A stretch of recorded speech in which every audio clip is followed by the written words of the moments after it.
dalam kitab beliau Fathul Bari. Baik ikhwan azakumullah, karena itu nasallallahu ilman nafi'an, kita senantiasa mohon kepada Allah Subhanahu wa taala semoga Allah menurunkan kepada kita ilmu yang bermanfaat. Ikhwan iman azakumullah, pun demikian alhamdulillah apa yang sedang kita sempurnakan dulu dalam majlis ilmu syar'i ini sungguh merupakan sebaik-baik sebab dalam rangka menjaga hidupnya hati seorang mukmin. Di antara sebab terbesar untuk terpeliharanya hati dalam jiwa seorang mukmin untuk terus hidup selamat, selalu mendapatkan petunjuk dari Allah Subhanahu wa taala adalah dengan ilmu. Berkata Imam Ibnu Qayyim al-Jauziyah rahimahullah taala dalam kitab beliau Bada'iul Fawaid, kata beliau, kama anna la hayata fil ardi illa bil matar, sebagaimana tidak akan pernah ada kehidupan di muka bumi ini kecuali dengan hujan. Iya. Maka hukum asal hujan tetap barokah ya. Hukum asal hujan itu keberkahan. Allah tidak pernah menyebutkan hujan itu sebagai musibah. Allah menyebutkan dalam ayat-ayat yang begitu banyak, wa nazzalna minas samaa'i ma'an mubarakan, dan kami telah turunkan dari langit air yang penuh dengan keberkahan. Ya. Maka hukum asal hujan ya berkah. Ada kebagian banjir ulah siapa? Jelas ya. Tidak ada keburukan disandarkan kepada Allah, tidak ada. Kebaikan itu yang disandarkan kepada Allah dan keburukannya kepada makhluknya. Sebab makhluknya, ya. Maka Imam Ibnu Qayyim rahimahullah berkata, kama anna la hayata fil ardi illa bil matar. Maka sebagaimana sesungguhnya tidak akan pernah ada kehidupan di muka bumi ini kecuali dengan hujan, wala hayata lil qalbi illa bil ilmi. Maka tidak akan pernah ada kehidupan bagi hati kecuali dengan ilmu. Ya. Maka ini pun bagian dari kabar gembira. Ternyata apa yang sedang kita upayakan terkhusus pada kajian pada subuh kali ini ataupun ketika kita duduk dalam majlis-majlis yang lainnya, itu semuanya dalam rangka memelihara kehidupan hati agar tidak sampai mati. Iya. Karena kondisi matinya hati merupakan seburuk-buruk dan seberat-beratnya pukulan pada jiwa seorang mukmin. Al-Imam Ahmad rahimahullah berkata, ma duribal abdu uqubatahu a'dhamu min qaswatil qalb. Tidak ada hantaman yang lebih keras yang menimpa pada seorang hamba dibandingkan dengan matinya hati. Iya, dibandingkan dengan matinya hati. Saya berkata Imam Azamullah, ya, sebagai mukadimah yang terakhir, tatkala kita berkumpulnya di salah satu masjid rumah-rumahnya Allah Subhanahu wa taala, ini pun sungguh merupakan keutamaan yang agung. Siapapun yang menahan diri berkumpul di salah satu rumahnya Allah Subhanahu wa taala, sebagaimana berkata Al-Hafidz Al-Imam Ibnu Rajab Al-Hambali dalam kitab Majmu'atul Rasail, beliau berkata, man hubisa nafsahu fil masajid, barang siapa yang mampu menahan dirinya di masjid, tapi ada syaratnya, liiqamati ta'atillah, untuk menegakkan berbagai bentuk ketaatan kepada Allah. Ingat, yang dilakukan di masjid adalah ketaatan, dan memang ini sebuah kondisi yang umum. Sangat kecil sekali peluangnya bagi jiwa-jiwa muslim yang telah berkumpul di masjid kemudian melakukan kemaksiatan. Kecil peluangnya, meskipun tetap ada, namun bukan kemaksiatan yang jelas-jelas maksiat, sesuatu perkara yang jauh lebih dicintai oleh iblis banyak di dalam masjid. Apa itu? Apa yang dicintai oleh iblis? Kebid'ahan. Iya. Al-bid'atu ahabbu ila iblis minal maksiyah. Kebid'ahan jauh lebih disukai oleh iblis dibandingkan dengan maksiat. Ya. Kalau jelas-jelas kemaksiatan mungkin agak tertutup peluang untuk melakukan di dalam masjid. Tapi ternyata ada yang lebih berbahaya. Ketika itu pun ternyata keburukan yang dilakukan di dalam masjid, maka tidak ada tujuan lain adalah kumpul dalam masjid kepada Allah Subhanahu wa taala, zikir, tilawah Quran, berdoa, mendengarkan wasiat-nasihat yang dibangun di atas pemahaman yang sahih dari dalil dari kitabullah dan sunnah as-sahihah. Maka kata beliau Ibnu Rajab Al-Hambali yang berkata, fahuwa fi marabiti fi sabilillah, maka sesungguhnya dia sedang meraih keutamaan pahala sama seperti para pejuang muslim yang sedang bertugas berjaga untuk menjaga di batas, menjaga keamanan di batas daerah peperangan. Sama. Ya. Karena kata beliau terkumpul dua kebaikan di dalam kondisi ketika seorang mampu menahan dirinya di masjid untuk taat kepada Allah. Kata beliau adalah wa anna haqiqata fil masajid bis sabri wal jihad, karena sesungguhnya dia sedang menyempurnakan dua kebaikan hakikatnya ketika menahan diri di masjid, yaitu kesabaran dan kesungguhan al-jihad. Ya, as-sabru wal jihad sama seperti apa yang sedang diupayakan oleh para pejuang muslim ketika peperangan. Ya. Baik, ini sebagai kemuliaan-kemuliaan yang insyaallah semoga Allah menganugerahkan kepada kita semuanya tatkala kita senantiasa bersemangat duduk hadir dalam majelis ilmu dan berkumpul di salah satu rumah-rumahnya Allah dalam rangka ketaatan. Allahumma amin. Saya berterima kasih kepada insyaallah pada kesempatan yang mubarak pagi ini kita akan membahas hadis-hadis Nabi alaihi salatu wasallam yang telah dikumpulkan oleh Imam An-Nawawi rahimahullah taala, seorang ulama Ahlus Sunnah, ulama kibar yang bermadzhab Asy-Syafi'i. Dan kita sudah bahas mukadimahnya, sebab-sebab biografi beliau, sebab-sebab kenapa kita dituntunkan, disarankan untuk mempelajari hadis Arba'in An-Nawawiyah ini. Dan mukadimahnya telah disampaikan 3 bulan yang lalu. Allah masyaallah, baru mulai hadisnya sekarang, baru mukadimahnya. Iya. Baik, kita akan masuk dalam hadis yang pertama. Semoga dengan pembelajaran hadis-hadis ini kita termasuk dalam bagian dari umat Nabi alaihi salatu wasallam yang meraih keutamaan sebagaimana sabda beliau sallallahu alaihi wasallam tatkala beliau bersabda, "Man nadharallahu ra'an sami'a maqalati fahafidhaha fawa'aha fabalaghaha kama sami'a aw kama qala." Semoga Allah mencerahkan wajah-wajah seseorang, siapapun mereka yang mendengarkan ucapanku, hadis-hadisku, kata Nabi sallallahu alaihi wasallam, kemudian dia menjaganya, beramal dengannya, menghafalnya. Nah, ingat, menghafal. Kajian kita kan bulanan ya. Jadi sebulan yang akan datang hadis pertama sudah hafal. Masuk dalam keutamaan hadis ini adalah pahami Tuhan. Sebulan, insyaallah 3 hari juga hafal sebetulnya. Hadis pertama semangat, masuk hadis kedua udah mulai pada minggu. Hadis kedua panjang ya.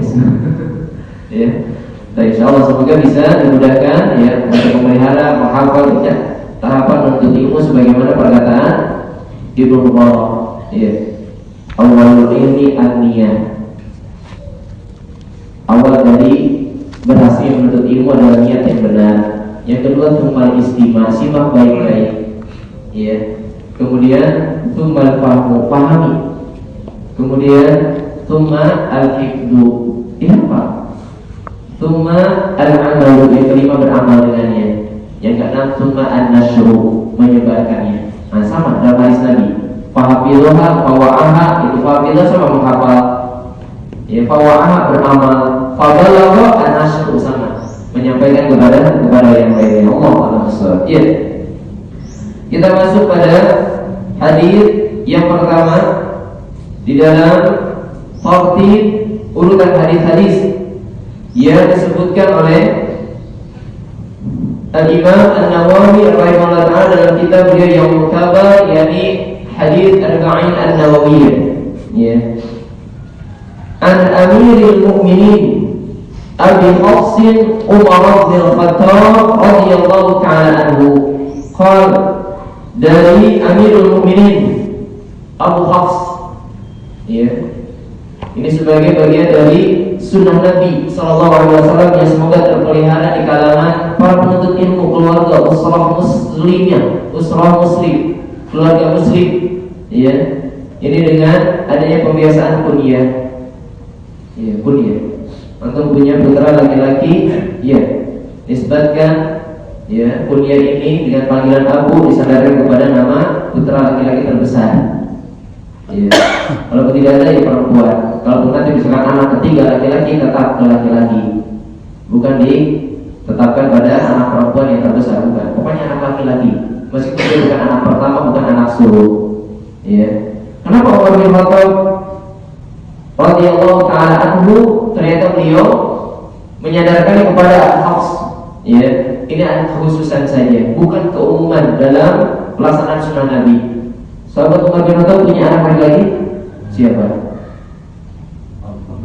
Abdullah bin Umar, Abdullah bin Umar yang ternyata menjadi sahabat yang meriwayatkan hadis ranking kedua paling banyak setelah Abu Hurairah radhiyallahu taala anhu. Tapi khusus ini khususkan Abu Hafs.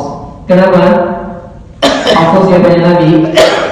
Istri Nabi sallallahu alaihi wasallam. Berarti Umar siapanya?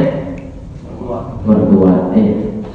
Empat dari Khalifah ar-Rasyidun Abu Bakar, Umar, Uthman, wa Ali radhiyallahu ta'ala ajma'in.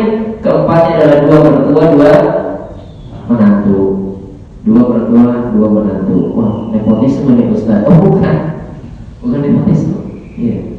Memang tidak ada yang lebih baik ya di antara ashabun Nabi sallallahu alaihi wasallam untuk melanjutkan ya kepemimpinan setelah Rasulullah sallallahu alaihi wasallam wafat ataupun saling berganti sahabat satu dan sahabat yang lainnya kecuali takdim yang tadi Abu Bakar, Umar, Utsman dan Ali radhiyallahu taala anhum ajma'in. Baik, dari Amirul Mukminin Abu Hafs Umar bin Khattab, semoga Allah meridainya. Umar bin Khattab radhiyallahu taala anhu. Ya, Anda tidak bisa menyebutkan biografi perawi hadis ini masyhur. Silakan Anda tinggal buka kitab Al-Isabah, kitab Sahabat, ya, tentang kisah sahabat Nabi sallallahu alaihi wasallam, ya, termasuk sahabat Umar bin Khattab radhiyallahu taala anhu dengan berbagai bentuk prestasi di masanya ketika beliau memegang amanah kepemimpinan, ya, berbagai prestasi. Di antaranya apa? Penetapan kalender kalender Hijriah. Kalau terus ya. Terus satu malam. Besok. Ya, insyaallah ya. Baik. Kalau beliau berkata radhiyallahu taala anhu, sami'tu Rasulullah sallallahu alaihi wasallam, aku mendengar Rasulullah sallallahu alaihi wasallam yaqulu, beliau bersabda, innamal a'malu binniyat wa innama likulli imri'in ma nawa, faman kanat hijratuhu ila Allah wa rasulih fa hijratuhu ila Allah wa rasulih, wa man kanat hijratuhu ila dunya yusibuha aw imra'atin yankihuha fa hijratuhu ila ma hajara alaihi, ya, fa hijratuhu ila ma hajara ilaihi. Sesungguhnya setiap amal tergantung dengan niatnya. Nanti akan ada penjelasan dari Syekh Shalih Al-Utsaimin termasuk dalam tarkibul lughahnya, dalam gramatikal bahasa Arabnya. Ya, antum yang sudah belajar bahasa Arab akan paham dengan adanya innama, ya, dengan kata innama.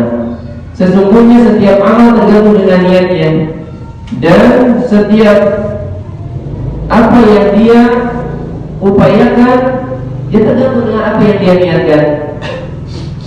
Barang siapa yang niat hijrahnya karena Allah dan Rasulnya, maka dia pun akan mendapatkan pahala hijrah kepada Allah dan Rasulnya. Barang siapa yang dia berniat hijrahnya karena ingin dunia yang memang dia dambakan, yang diinginkan, ataupun karena seorang wanita yang dia ingin menikah dengannya, maka ya pahala hijrahnya pun adalah hanya seperti apa yang dia inginkan tersebut. Ya, jadi disebutkan dalam hadis ini dunia dan wanita. Ya, nanti ada sebab tersendiri. Ya, ketika hadis-hadis Al-Baqi' An-Nawawiyah adalah termasuk hadis-hadis Jawami'ul Kalim dari Nabi sallallahu alaihi wasallam. Apa Jawami'ul Kalim? Hadis-hadis yang lafaznya ringkas, singkat, padat, namun makna dan kandungannya luas. Ini Jawami'ul Kalim, dan ini kemujizatan. Di antara kemujizatan Nabi sallallahu alaihi wasallam sebagaimana sabda beliau, ya, utitu bi Jawami'ul Kalim. Aku diberikan oleh Allah Jawami'ul Kalim. Ini adalah kemuliaan dari lafaz-lafaz hadis Nabi sallallahu alaihi wasallam yang lafaznya sederhana, ringkas, namun maknanya luas. dan aku tidak boleh memahami sendiri. Ustaz katanya jami'ul kalim. Kenapa ketemu hadis kedua redaksinya 1,5 halaman gitu. Apakah ini lafaz yang ringkas? Iya, tetap ringkas. Dibandingkan dengan kandungan maknanya yang luas. Kan dia berbicara tentang apa? Islam, iman, ihsan, tanda-tanda hari kiamat terkumpul dalam satu hadis. Termasuk masih ringkas. Karena kalau dirinci pembahasan tentang hadis yang kedua, ketika dianggap sudah dianggap panjang, katanya jauh kali, tapi hadis panjang, itu kalau dibahas dijadikan kitab puluhan kitab jadi, ya, dengan pemaparan dari hadis kedua tetap jauh kali meskipun lafaznya agak panjang termasuk hadis yang kedua, ya. Tapi maka termasuk dalam hadis pertama ini jauh kali Nabi ketika mengkhususkan ada lafaz dunia yang diinginkan dan wanita yang ingin dinikahi, ya. Kenapa tidak disebutkan simbol-simbol yang lainnya? Kenikmatan yang cenderung memang hawa nafsu manusia ataupun syahwat yang tertarik padanya, termasuk ketika bisa merusak kemuliaan amalnya. Ketaatan yang beribadah kepada Allah bisa dirusak dengan apa yang dia inginkan dari bagian dunia ini. Iya. Baik, kita lihat. Ya, hadis ini dikeluarkan rawahu Imam Muhadditsin Abu Abdullah Muhammad bin Ismail bin Ibrahim bin Al-Mughirah bin Bardibah Al-Bukhari, dikeluarkan Imam Al-Bukhari. Panjang banget Ustaz namanya. Iya. Bangsa Arab dikenal adalah bangsa yang paling memelihara nasab. Iya. Nasab. Sebagai perkataan Umar bin Khattab radhiyallahu ta'ala, ta'allamu ansabakum, pelajari oleh kalian nasab-nasab kalian. Sungguhnya kami adalah bangsa yang paling menjaga nasab. Iya. Karena dengan mengetahui nasab bisa benar-benar menjaga batasan ketentuan syariat yang kita kenal dengan mahram. Iya. Kenali siapa mahrammu itu sama dengan belajar nasab. Karena salah satu mahram disebabkan dengan nasab. Iya. Karena keturunan selain pernikahan dan sepersusuan. Tapi maka termasuk bangsa yang paling memelihara nasab adalah bangsa Arab. Katakan ada yang sampai nasabnya 7 ke atas.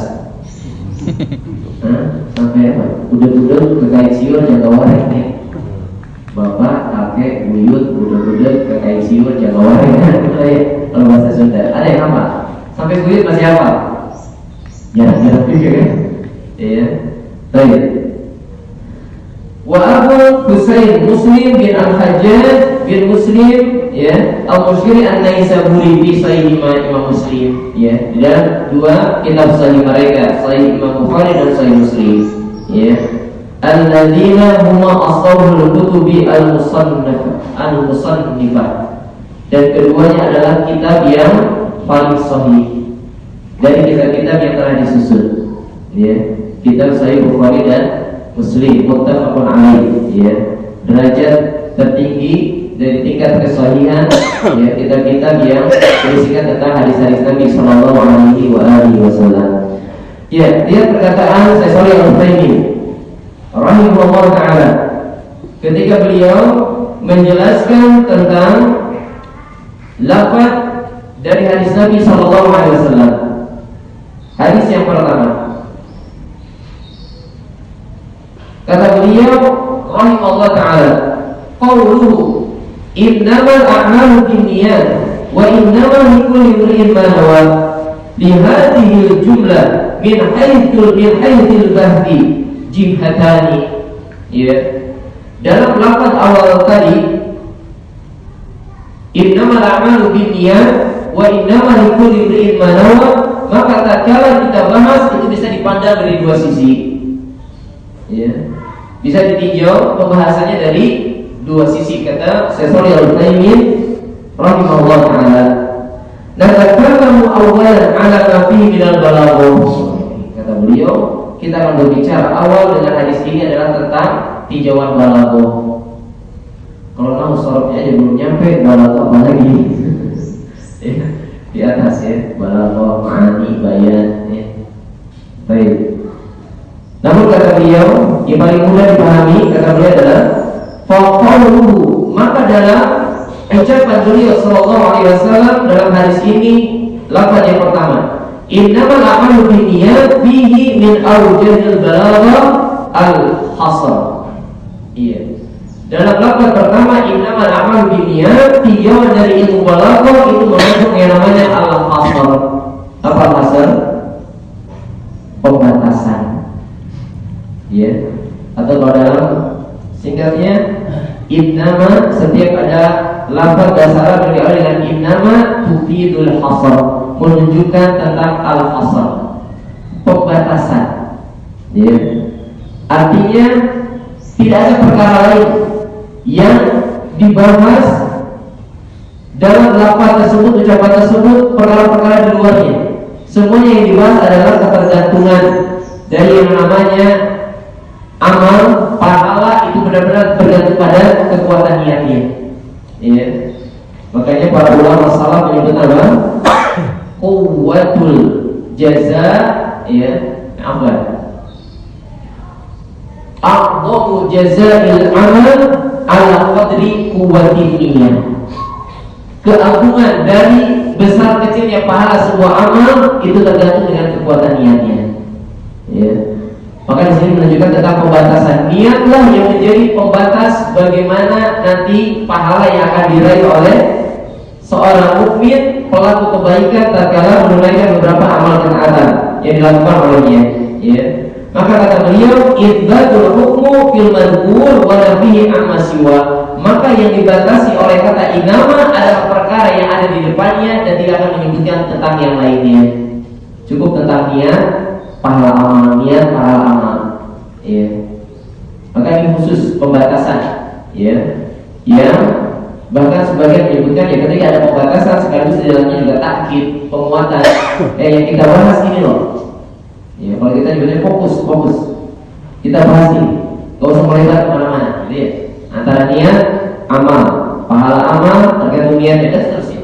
Ya.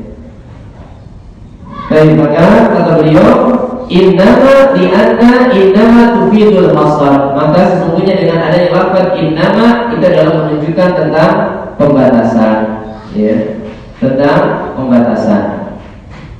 Pun demikian kata beliau. Dengan lafaz yang kedua, yang beliau menyebutkan beberapa contoh grammatikal bahasa Arab. Ya, nanti Anda bisa lebih banyak tadribatnya dalam kelompok bahasa Arab, misalkan tadi pembelajaran tentang inama. Maka kata beliau, wa kadzalika qaulu sallallahu alaihi wasallam. Ini pun tinjauan balaghahnya sama dengan lafaz Nabi yang berikutnya, wa innama likulli imri'in ma nawa. Dua-duanya ada innama, menunjukkan tafsir. Al-hasr, ya, pembatasan, ya. Contoh misalkan yang hadis yang lain apa? Innamal mu'minuna ikhwatun. Apa? Ayat. Innamal mu'minuna ikhwatun. Sudah dibatasi. Siapakah mereka yang bersaudara? Orang-orang beriman. Ya. Dibatasi saja sudah. Ya. Yang benar-benar diikat dengan tali ikatan akidah, yang kemudian hanya mereka bersaudara meskipun tidak ada nasab, tidak ada karena sebab pernikahan, tidak ada karena saudara sepersusuan. Ketika dipertemukan karena Allah, contoh Muhajirin dan Ansar, maka mereka adalah saudara. Ya, baik. Kemudian beliau menyebutkan kondisi niat hijrahnya seseorang yang disebutkan pada kesempurnaan lafaz ini. Kata beliau, wa fi qoulihi sallallahu alaihi wasallam, wa man kanat hijratuhu lidunya, sampai akhir. Ya. Kata beliau, irfa'un niyyah man hajara lidunya. Ini menunjukkan tentang adanya bahaya niat yang tersembunyi dari siapapun yang ketika hijrahnya ternyata karena keinginan untuk menikmati secuil dunia saja. Ya. Maka kata beliau ini adalah menunjukkan dari sisi balaghah adanya irfa'un niyyah, niat yang tersembunyi, niat yang samar, ya, tidak bersih. Makanya ketika berbicara tentang niat ikhlas, ya, yang namanya ikhlas itu murni, ya, tidak tercampur dengan sesuatu apapun. Maka ketika Nabi menyebutkan kesempurnaan lafaz hadis ini, kata beliau rahimahullah taala, tinjauan minal balaghah infa'un niyyah man hajara di dunia, di qaulihi fa hijratuhu ila ma hajara ilaihi, sudah akan dia dapatkan sesuai dengan apa yang dia inginkan dari hijrahnya tersebut. Ya. Dalam ayat Al-Quran, wa man kana yuridu dunya wa man kana yuridul akhirah wa lahu jazaa'un wa man yuridul dunya. Barang siapa yang menginginkan akhirat maka Allah akan sempurnakan balasannya, dan siapa yang menginginkan keuntungan dunia maka Allah tidak akan merugikannya. Dalam bagian dunia tidak akan dirugikannya, Allah cukupkan. Kalau menginginkan dunia yang Allah berikan, tapi nanti ketika di akhirat dia akan diazab, ya, dengan seperti-perinya azab. Baik, kata Imam Azzaikumullah, ya, inilah kata beliau, wal faidatul balaghah fi dzalika. Maka inilah, ya, faidah dari sisi tinjauan balaghah dari bahasa Arab, dari lafaz niat, ya, dari lafaz hadis yang pertama ini. Kata beliau bahkan menyebutkan hiya tahqir, penghinaan. Khusus pada lafaz yang kedua kata beliau berisikan tentang tahqir, penghinaan, pencelaan. Ya, dicela siapa? Mahajar ilaih ada rajul, siapapun yang berniat untuk hijrahnya karena perkara-perkara tadi. Siapapun seorang yang berhijrahnya karena perkara tadi itu dihinakan, ya, dinistakan. Baik, ikhwatal iman azakumullah. Kita akan masuk pada faidahnya. Pada faidah hadis yang pertama. Disebutkan oleh Al-Imam Ibnu Rajab Al-Hambali rahimahullah, itu punya syarat tersendiri. Ya, syarat beliau adalah dalam kitab beliau Jami'ul Ulum wal Hikam. Ya, kitab beliau membahas tentang hadis-hadis Arba'in An-Nawawi, beliau tambah dengan 8 hadis pilihan, maka jadi 50. Menurut beliau yang termasuk Jawami'ul Kalim itu ada 50. Selain hadis Arba'in An-Nawawi yang berjumlah 42, kemudian beliau tambahkan 8 menjadi 50 hadis. Kita ada dalam kitab beliau Jami'ul Ulum wal Hikam. Maka beliau rahimahullah berkata tentang hadis ini. Kata beliau tentang keutamaan dari hadis innamal a'malu binniyat. Ya. Beliau rahimahullah berkata dalam kitab Jami'ul Ulum wal Hikam, anna niyata, bahwasanya niat ini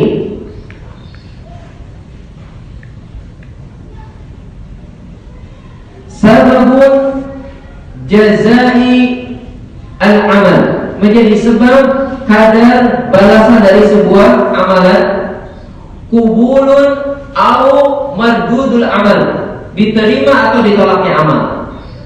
Ini sebabnya karena dikembalikan kepada niatnya, ya. Dan beliau rahimahullah ta'ala menyebutkan tentang beberapa keutamaan niat. Beberapa keutamaan niat. Kata beliau niat memiliki beberapa makna ataupun fungsi, dan ini disepakati oleh para ulama. Perkataan beliau ittifaqul ulama, para ulama telah bersepakat anna qubulil amal min sihhatin niyyah, bahwasanya dikabulkan, diterimanya, kubul di sini diterimanya sebuah amalan yang tergantung kepada kesahihan niatnya. Maka berdasarkan kaidah ini ahlul ilmi berkata anna niyyata, bahwasanya niat tatakawwanu min jihatan, memiliki dua tinjauan fungsi. Yang pertama kata beliau anna niyyata tamyizun, sesungguhnya fungsi kedudukan dari niat adalah sebagai tamyiz. Apa tamyiz? Dalam syarat-syarat ibadah yang berlaku kepada seorang yang memang sudah dinyatakan mukallaf, kita ada namanya mumayyiz. Apa mumayyiz? Al-kafa'atu anil farqi baina kemampuan untuk membedakan antara al-khair wa syarr, antara yang baik dan yang buruk. Maka tamyiz itu maknanya adalah pembeda. Fungsi niat yang pertama adalah pembeda. Beliau Ibnu Rajab rahimahullah berkata, apa yang dimaksud dengan pembeda? Pembeda di sini kata beliau yang kasiman, ada dua. Fungsi niat sebagai pembeda maknanya ada dua. Yang pertama adalah al-farqu bainal ibadatil wahidah ma'a ibadatil ukhra. Pembeda antara ibadah yang satu dengan yang lainnya. Itu dibedakan dengan apa? Niat. Ya. Berbedanya antara satu ibadah dengan ibadah yang lainnya itu adalah karena dengan niat. Ya. Contoh, sama-sama jumlahnya 2 rakaat, tapi tinjauan hukum syariatnya berbeda. Yang satu fardu, yang satu sunnah. Ini sholat subuh dan sholat qobiyah. Iya, ya, sholat qobiyah atau sholat sunnah fajar. Yang kita sama-sama mengetahui keutamaannya apa? Rakaatani minal fajri khairu minad dunya wa ma fiha. Jadi kalau para penuntut ilmu ketika ada yang ditanya siapakah manusia yang terkaya, jawabannya hadis ini. Orang selalu semua jawabannya hadis. Ya. Sebetulnya antum siapa yang paling kaya? Yang menegakkan sholat fajar. Emang kenapa? Keutamaannya lebih baik dari dunia dan seisinya, luar biasa. Soleh semua yang ditanya penuntut ilmu. Ya. Jawabannya hadis ini. Ya. Baik. Maka sama-sama 2 rakaat. Ya. Dan dikerjakan dalam waktu yang beriringan, namanya rawatib qobiyah. Ya. Namun apa yang menjadi pembeda di antara keduanya? Niat. Ya. Yang satu 2 rakaat yang ditegakkan, ya, dengan kaifiyah yang sama, meskipun dari sisi pelafalan bacaan mungkin yang satu disirkan, yang satu dizaharkan, tapi pada umumnya sama. Maka yang membedakan di antara 2 ibadah tersebut adalah niat. Ya. Kalau tidak ada niat, sungguh tidak ada perbedaan antara 2 jenis ibadah tersebut. Ya.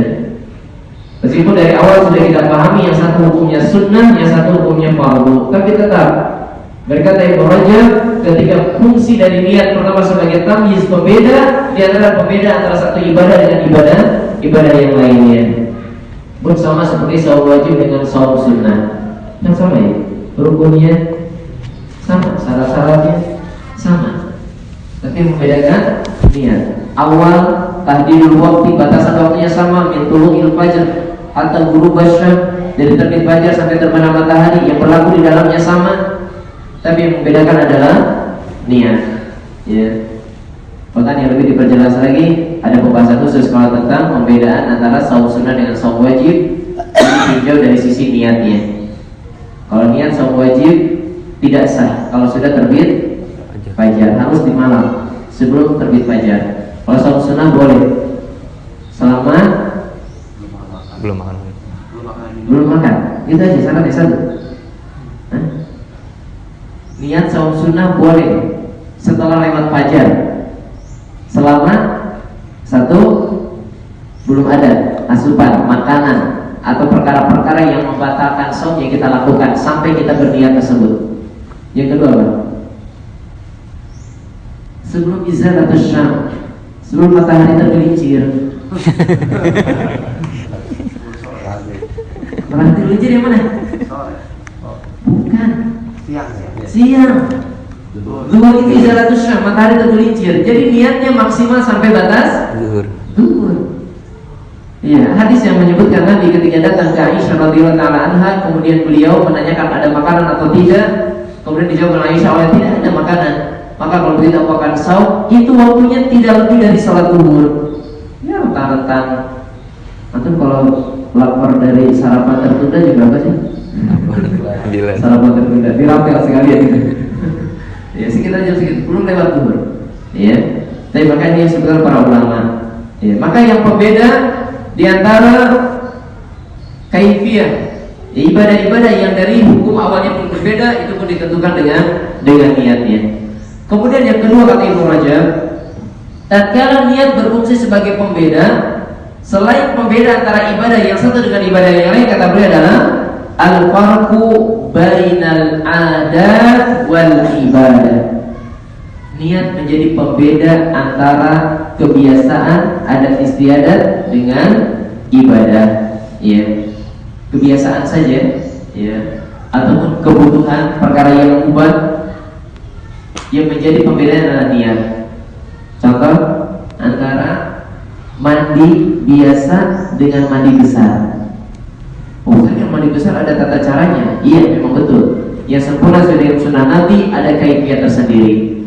Tapi para ulama berkata, kalaupun dia mandinya apa istilah sudah jebus sama lah seperti mandi biasa, sah atau tidak? Sah saja. Tapi yang membedakan apa? Niat. Ya. Yang satu mandi biasa saja menghilangkan kotoran biasa, bau keringat, ya udah seharian aktivitas, ya. Meskipun tidak ada hadas besar di dalamnya, tapi yang satu niat karena ada hadas besar. Gusul, janabah, mandi besar. Yang membedakan antara mandi biasa dengan mandi junub ya niatnya. Ya. Tapi awas hati, pembedaan niat di sini tidak ada kaitannya dengan pelafalan niat, nggak ada ya. Kita berbicara tentang amalan hati. Ya. Kita berbicara tentang amalan hati. Ya. Sebagaimana Syekhul Islam Ibnu Taimiyah rahimahullah taala dalam kitab Tuhfatul Al-Iraqiyah min A'malil Qalbiyah yang sedang dibahas oleh Ustaz Abu Haidar As-Sundawi di Mekah ya. Sabtu pekan kedua membahas tentang amalan hati. Ya. Baik, maka pembeda yang kedua, tatkala niat fungsinya sebagai tamyiz, kata Ibnu Rajab Al-Hambali rahimahullah taala adalah pembeda antara itu biasa saja amalan yang ibadah, ya. Dan mudah-mudahan adat istilah tersebut pun tidak ada yukhalif, yang tidak ada bertentangan dengan syariat, ya. Sebagai pembeda antara kebiasaan dengan ibadah, ya. Allah taala bisawab. Ini tinjauan niat. Fungsi yang pertama sebagai tamyiz dalam dua keadaan. Pembeda antara satu ibadah dengan ibadah yang lainnya pun jelas sebagai pembeda antara kebiasaan dan yang jelas-jelas ibadah. Ya. Karena hukum ibadah apa? Tauqifiyah. Ya, sifat ibadah tauqifiyah, yaitu berdiri di atas dalil. Ada dalil kita tunaikan, tidak ada dalil kita berlepas diri darinya. Ya. Kemudian yang kedua, fungsi niat. Ya. Fungsi niat kata Ibnu Rajab Al-Hambali rahimahullah taala adalah al-qasdu. Ya, al-qasdu. Kalau dalam bahasa Arab jadinya maksud, dalam bahasa Indonesia jadi maksud. Ya. Yani dengan adanya niat itu akan menyelamatkan dari pahala apa yang dia tunaikan, dengan apa yang dia bersihkan dalam hatinya, berniat untuk melakukan perkara tersebut untuk siapa? Karena apa? Ya. Dan ini termasuk al-qasdu, ini termasuk muhasabah dalam rangka memelihara keselamatan amal. Menurut Ibnu Qayyim dan Ibnu Qudamah berbicara dalam kitab Minhajul Qasidin. Di antara untuk perkara-perkara yang harus diperhatikan dalam rangka selamatnya amal kita, berbuah pahala yang sempurna di sisi Allah Subhanahu wa taala, kata beliau ditinjau sebelum beramalnya, ketika beramalnya, ataupun sesudah beramalnya, itu diselamatkan semuanya. 3P ya, pasca gitu ya. Nah, itu disempurnakan muhasabahnya. Ketika sebelum beramal, kata siapa? Ibnu Qudamah Al-Maqdisi dalam kitab Minhajul Qasidin adalah berbicara tentang al-qasdu. Untuk siapa dulu kau beramal? Perhatikan. Ya. Kalau ternyata amalmu untuk manusia, nah ini beramal karena manusia apa namanya? Ya betul. Beramal karena manusia apa namanya? Syirik. Berkata Fudail bin Iyad rahimahullah taala, tarkul amali li ajlin nas ar-riya. Meninggalkan amal karena takut pandangan manusia itu namanya riya. Wal amalu li ajlin nas, sedangkan beramal karena ingin mendapatkan penilaian manusia, asyirku, itu syirik. Wal ikhlas ayyu'afiyallahu anhuma, sedangkan yang namanya ikhlas adalah Allah menyelamatkan engkau dari dua kondisi buruk tadi, enggak riya dan juga syirik. Susah banget kan? Ya makanya tetap berlaku pahala, berlaku kaidah inna idzamal ajri ma idzamil bala. Sungguhnya besarnya ujian, ya, berbanding lurus. Besarnya pahala berbanding lurus dengan besarnya ujian. Menjaga keikhlasan sangat sulit, tapi pahalanya besar. Amalan hati yang menjadikan sebab kebaikan seluruh dari amal yang ditunaikan oleh seorang muslim. Iya. Maka fungsi yang kedua dari niat, kata Ibnu Rajab, Ibnu Rajab Al-Hambali adalah al-qasdu, ya, dalam rangka menunjukkan niat dari suatu amal itu untuk siapa atau karena siapa, untuk apa atau karena siapa. Berkata Ibnu Hajar Al-Asqalani rahimahullah taala, kata beliau, ketika para ulama sepakat, tadi yang sudah Anda sampaikan, annan niyata syurutu qubulil amal, bahwasanya niat adalah syarat sahnya diterima amal. Iya. Namun kata Ibnu Hajar Al-Asqalani rahimahullah taala, ya, ikhtalafa al-fuqaha, para fuqaha ahli fikih berselisih pendapat, ya. Dalam perkara apa berbeda pendapatnya?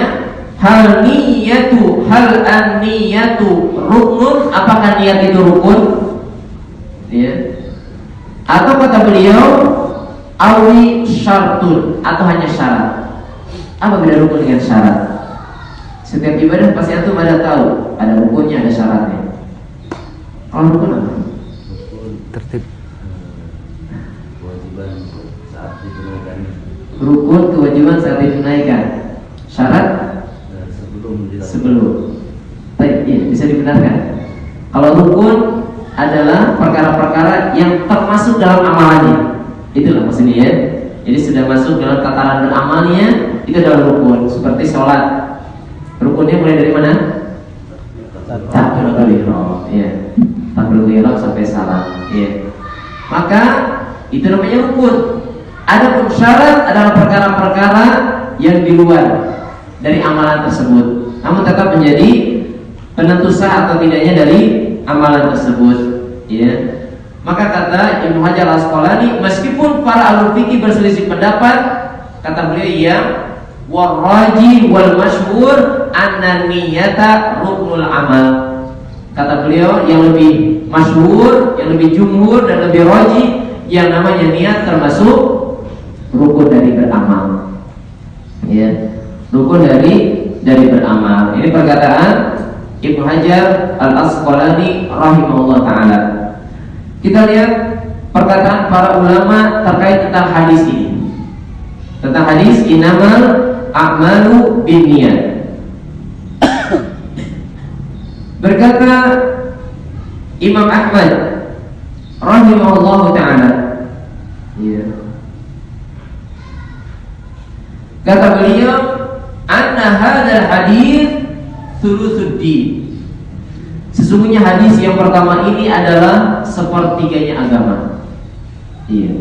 Hadis yang sedang kita bahas menurut Imam Ahmad rahimahullah taala adalah termasuk dari sepertiganya agama. Kenapa beliau berbicara demikian? Tinjauan pertama kata beliau, ya, bahwasanya amalan ibadah seorang mukmin itu meliputi 3 jenis amalan. Yang pertama amalan hati, yang kedua amalan lisan, yang ketiga amalan anggota badan. Ada berapa? 3. Niat masuk dalam amalan mana? Hati. Termasuk amalan lisan tidak? Tidak ada. Kalau dari awal pembahasan ini kaum muslimin sudah paham, maka insya Allah tidak akan ada lagi polemik tentang pelafalan niat. Ya, karena jelas menurut para ulama an-niyatu amalul qalb wa la tata'allaqu bi amal lisan. Niat itu murni amalan hati dan tidak ada sedikit pun kaitannya dengan amalan lisan. Ya. Maka ketika amal ibadah dibagi menjadi 3 ranah, 3 bagian menurut Imam Ahmad rahimahullah taala, hati, lisan dan anggota badan, maka tentang hadis niat ini adalah masuk dalam amalan ibadah hati. 1 bagian dari 3 sepertiganya, ya. Atau kata beliau, sebab tatkala beliau rahimahullah taala berkata hadis ini termasuk sepertiga agama, kata beliau karena pilar pokok dari agama ini, termasuk ketika ditinjau dalam hadis-hadis Jawami'ul Kalim yang berjumlah 42 ini, ada di dalamnya semuanya, kata beliau, kokoh, tegak, selamat dari agama yang mulia ini karena dibangun di atas 3 pilar. Pilar tersebut kata beliau dibangun di atas 3 hadis. Hadis yang pertama kata beliau al-hadis min Umar, hadis dari sahabat Umar. Ini tentang innamal a'malu binniyat. Yang kedua hadis dari Aisyah, yang diterima oleh Aisyah radhiyallahu taala anha. tentang larangan berbuat kebid'ahan. Man amila amalan laisa lahu amruna fahuwa raddun. Ya, ini hadis kedua.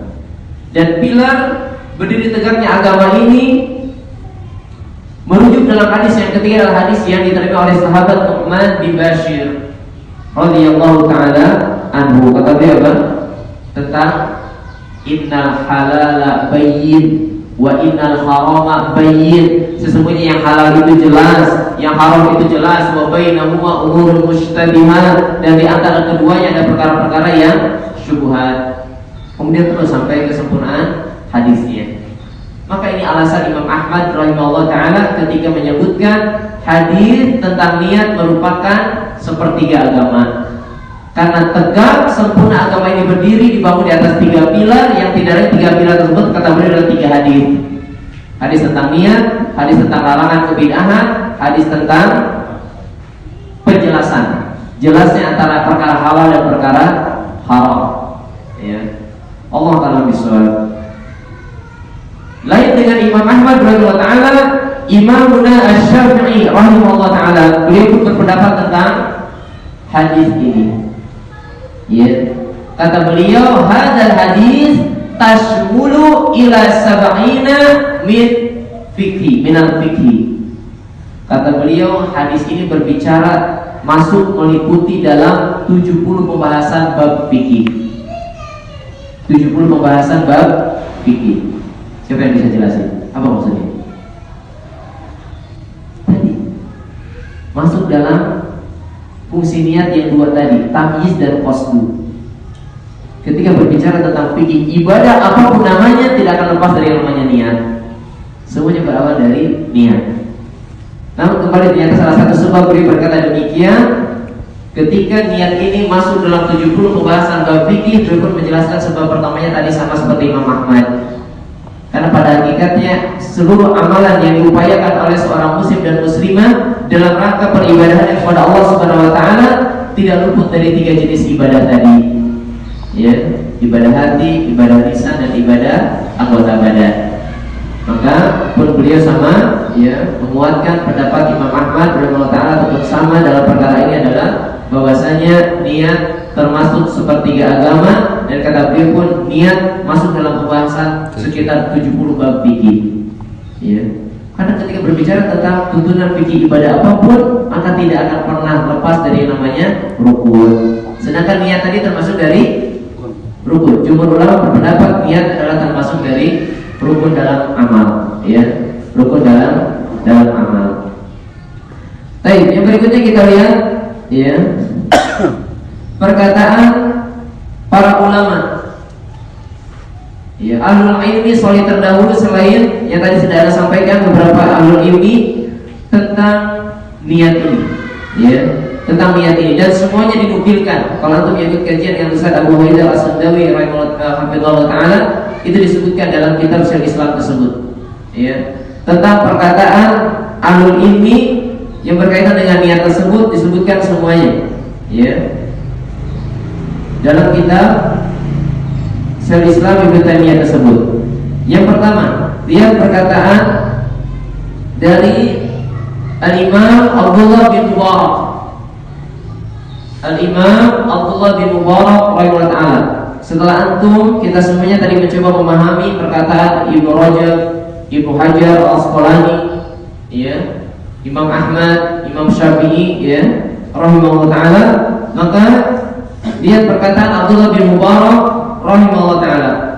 Kata beliau, rubba amalin saghirin tu'azzimuhu an-niyah. Berapa banyak amalan yang nampak kecil ternyata diagungkan pahalanya. Pahala menjadi agung karena niatnya. Maksudnya sahih niatnya. Meskipun sebagian orang menganggap perkara yang dia lakukan sebagai dia niatkan amalan taqarrubnya kepada Allah dianggap sepele, ternyata niatnya begitu, pahalanya begitu besar. Karena sahih niatnya semata-mata ikhlas karena Allah Subhanahu wa taala. Dan inilah salah satu pemahaman hadis yang sahih ketika Nabi bersabda, la tasubbu ashabi, jangan pernah engkau mencela sahabatku. Lau anfaqta min dabalin min jihad, jika engkau berinfak dengan segunung emas pun, maka tidak akan pernah bisa menandingi pahala dari infaknya segenggam tangannya dari para sahabat. Maka di antara pemahaman yang sahih, bagaimana mungkin amalan yang begitu agung berinfak dengan emas satu gunung ternyata tidak bisa mengalahkan amalan hanya segenggam tangan saja dari amalan infaknya sahabat. Maka yang termasuk perkara yang menentukan hal itu apanya? Keikhlasan niat sahabat tidak bisa diragukan. Ya. Tidak ada terkotori, tercemari, terkontaminasi dengan berbagai bentuk iradah dunia, keinginan dunia, tidak ada. Ya. Maka inilah yang menjadi amal-amal para sahabat radhiyallahu taala ajmain begitu agung. Dan ini pula yang menjadi sebab, iya, sudah disebutkan tentang kemuliaan para sahabat di antara dalam cara kita bermanhaj, bahwasanya apa? Tamassuk bimanhaji ashabi Nabi sallallahu alaihi wasallam sababus salamah. Berpegang teguh di atas manhaj yang telah ditempuh oleh para sahabat radhiyallahu taala ajmain adalah benar-benar sebab keselamatan, sudah jaminan. Ya. Untuk siapapun yang kokoh mengikuti manhajnya para sahabat, itu adalah sebab keselamatan kita. Ya. Dengan berbagai dalil-dalil yang menunjukkan tentang kemuliaan para sahabat radhiyallahu taala ajmain. Maka ini perkataan Abdullah bin Mubarak. Ya. Boleh jadi amalan yang dianggap sepele ternyata pahalanya agung karena sahih niatnya. Maka hati-hati. Nasihat dari Nabi SAW dalam beberapa hadisnya, Nabi bersabda di antaranya apa? La tahqiranna minal ma'rufi syai'an walau bisyikki tamrin. Jangan pernah kalian menganggap remeh tentang satu amalan dari kebaikan, walaupun misalkan kalian hanya bisa berinfak dengan sebutir kurma. Sama, ya. Maknanya sama. Hati-hati, dianggap sepele ternyata pahalanya agung. Dan hadis-hadis ini sempat langsung diajarkan oleh Nabi kepada Aisyah radhiyallahu taala anha. Ketika dalam satu riwayat Nabi sedang tidak ada di rumah, Aisyah didatangi oleh 3 orang, 1 orang ibu dan 2 orang putrinya, yang memang tidak lain datang kepada rumah Aisyah meminta makanan. Yang ada di rumah Aisyah hanya 2 butir kurma. Rumah Nabi stoknya 2 butir kurma. Atau stoknya apa? Lemari penuh, bisa kulkas. Ya, semuanya stok 1 bulan, insya-Allah ya ada ya. Matanya 2 butir kurma, ya diberikan oleh Aisyah radhiyallahu taala, 1 untuk ibunya, 1 dipotekin, dibagi 2 untuk kedua putrinya. Tapi ibunya belum makan. Anaknya makan duluan, setelah yang habis menoleh kurma yang ada di tangan ibunya. Siapa yang tega? Ya, ibunya melihat anaknya kembali menginginkan makanan. Ya. Oh, sekarang mungkin lain, enak aja. Ini bagian emak gitu ya. Kalian udah jatahnya masing-masing gitu ya. Maka dikasihkan. Maka diceritakanlah riwayat tersebut, kisah tersebut kepada Nabi Sallallahu Alaihi Wasallam. Maka Nabi berkata, la tahqiranna minal ma'rufi syai'an walau bisyikki tamr. Jangan engkau pernah menganggap remeh dari satu kebaikan meskipun dengan sebutir kurma. Dalam hadis yang lainnya, la tahqiranna minal ma'rufi syai'an walau bitalqin wajhin. Jangan pernah engkau menganggap remeh dari satu kebaikan meskipun engkau bertemu dengan saudaramu dengan wajah yang ceria, wajah yang ceria, sumringah, senang, menunjukkan kebahagiaan ketika bertemu dengan saudara seakidah. Dan beliau pun berkata, waruba amalin kabirin tusogirun niyat. Dan berapa banyak boleh jadi amalan yang dianggap agung ternyata pahalanya dikerdilkan karena salah niatnya. Dan telah datang dari hadis yang sahih dalam Bukhari dan Muslim, ternyata yang pertama merasakan nyalanya api neraka, bahkan api neraka dinyalakan paling pertama untuk menyiksa siapa? 3 orang dengan amalannya yang agung. Siapa saja? Berjihad dulu, berjihad di jalan Allah, luar biasa pahalanya.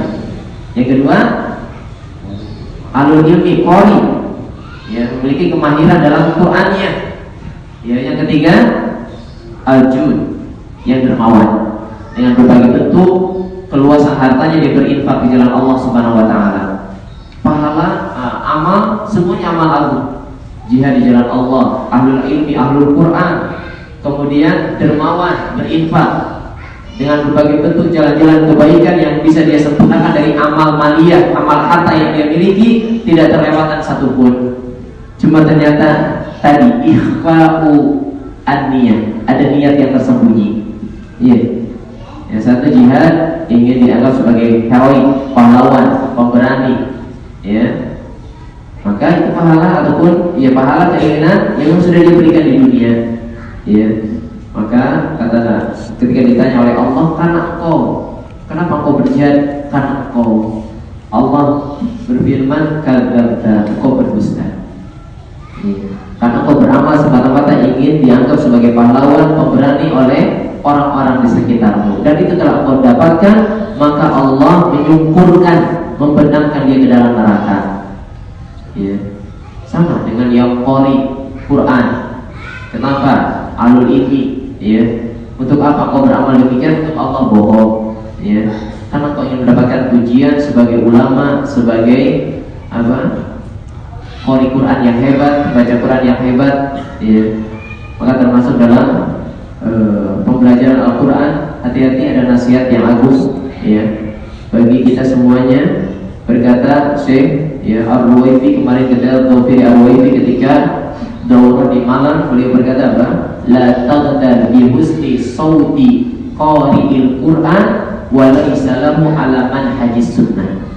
Jangan pernah engkau terperangah, terkagum-kagum dengan kebagusan suara seorang qari Quran sedangkan dirinya bukan di atas manhaj sunnah. Jangan, kata beliau, ya.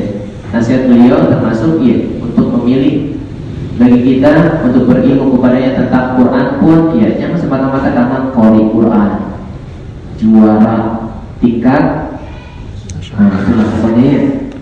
Namun ternyata manhajnya bukan manhaj sunnah, maka nasihat dari beliau la taghtar, jangan kau tertipu, ya, terkagum-kagum sebatas karena kebagusan suaranya dalam lantunan bacaan Qurannya, namun ternyata pemahamannya tidak di atas manhaj sunnah, karena bahaya. Ya. Baik, maka termasuk yang ahlul Quran pun ahlul ilmi, ya niatnya salah, Allah masukkan ke dalam neraka.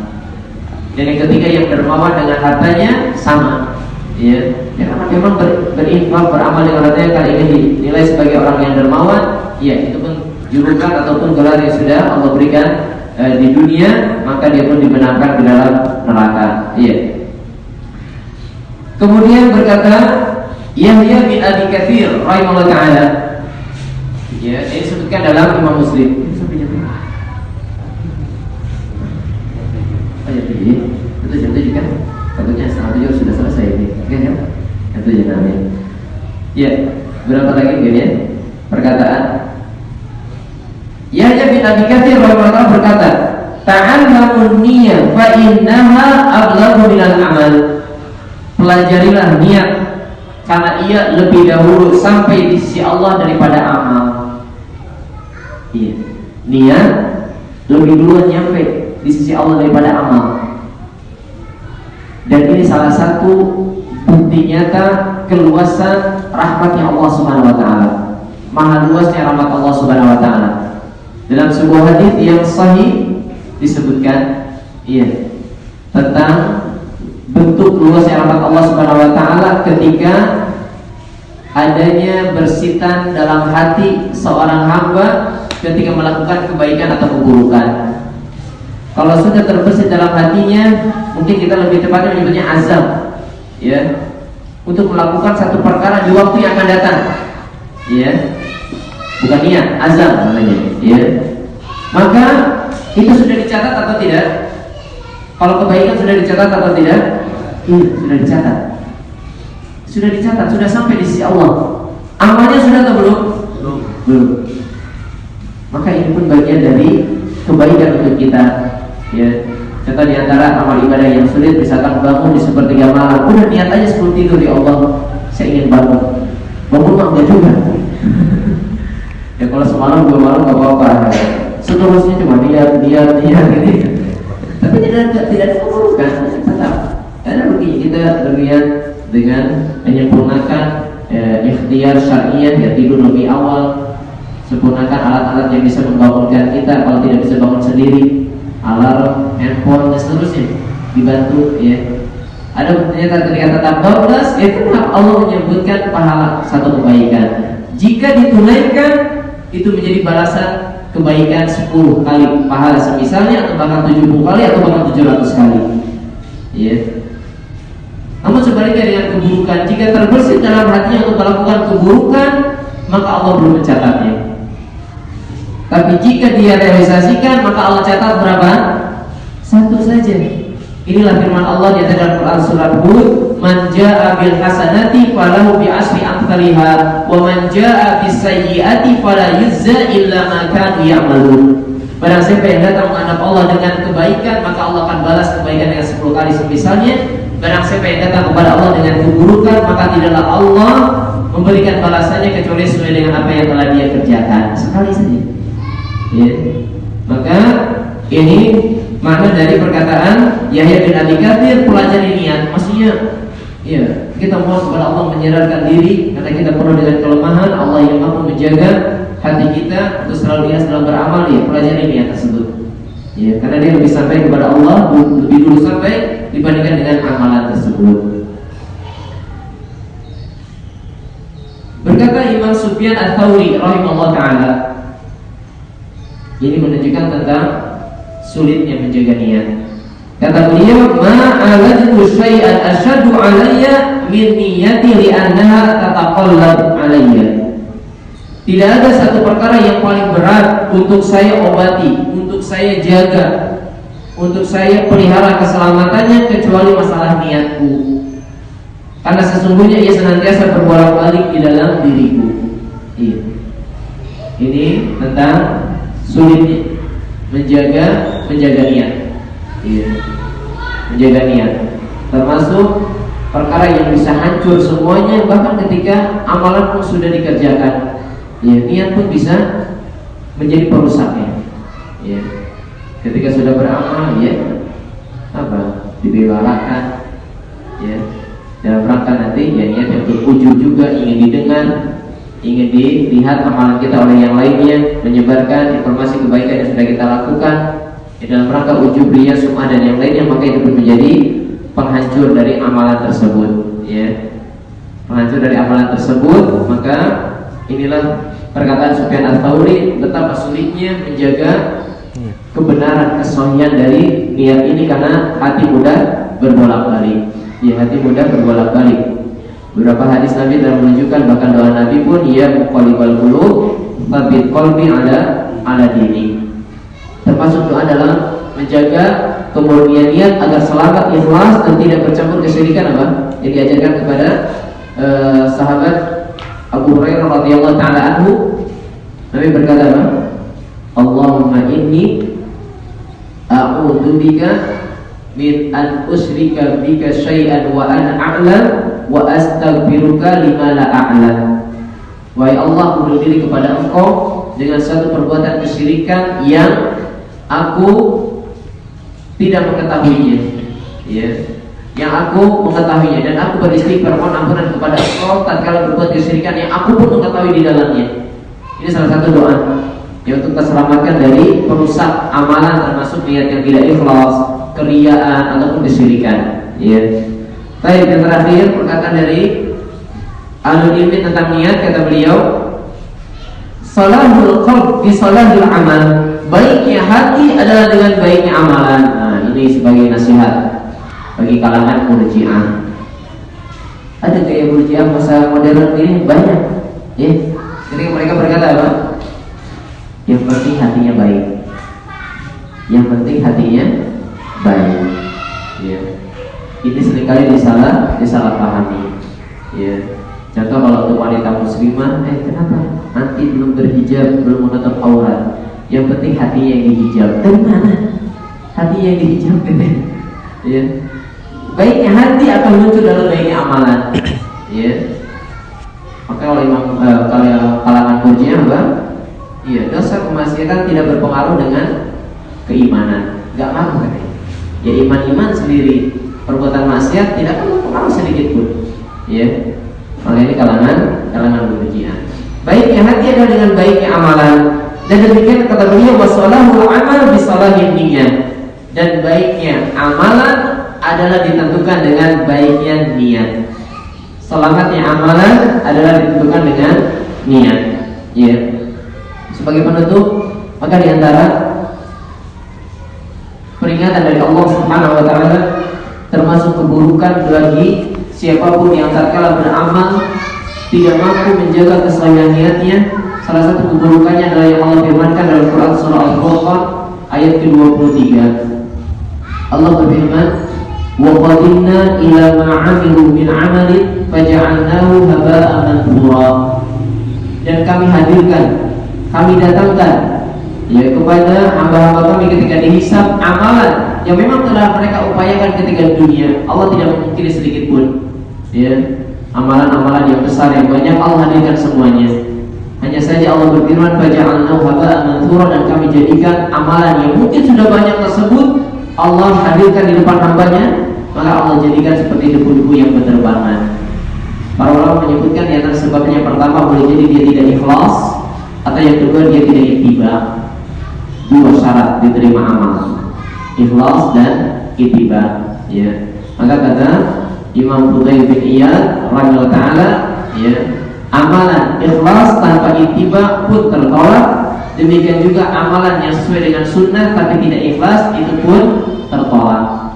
Ya. Maka amalan yang diterima di sisi Allah adalah yang selamat dari keduanya, yang ikhlas karena Allah semata dan dalam kaifiahnya senantiasa selaras bersesuaian dengan petunjuk sunnah Nabi Sallallahu Alaihi Wasallam. Baik, maka di mana Rasulullah ini tentang pembahasan hadis tentang niat. Ya.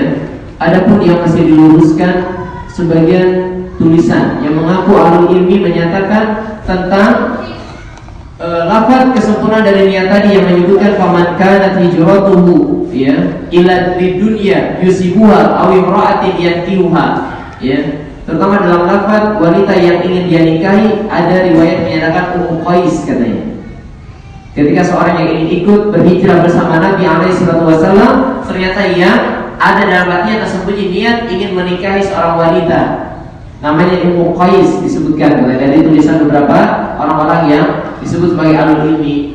Maka berkata para ahlul ilmi, ya, aku tidak pernah mengetahui asal dari nama wanita ini. Artinya tidak ada, ya, tidak ada yang berkaitan dengan yang namanya Ummu Qais. Semuanya dalil-dalilnya lemah, ya.